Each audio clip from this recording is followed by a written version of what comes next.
New developments in the movie theater shooting case in Wesley Chapel. A judge today deciding the accused shooter, Curtis Reeves, will be able to travel to Tampa to meet with his attorneys. Eric Waxler was at the hearing and has more on how Reeves is doing since getting out of jail.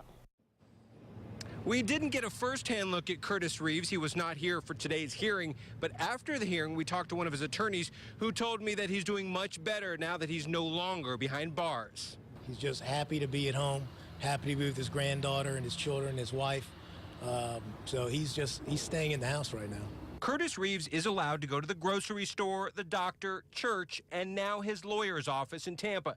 But his attorney tells us he spends most of his time at home in Brooksville.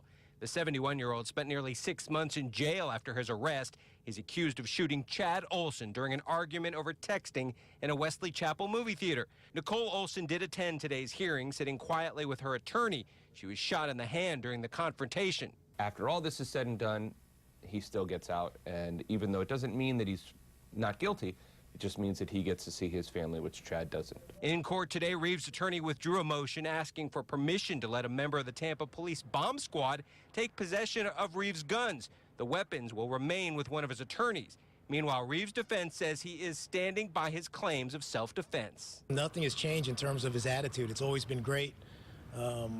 Obviously, he has more good days than bad days now that he has his family around him. A date for this trial will be set next month. Now in the story we're working on for 6 o'clock, find out what the judge had to say about the high-ranking member of the Pasco Sheriff's Office who did not want to be called as a witness in this case. In Dade City, Eric Waxler, ABC Action News.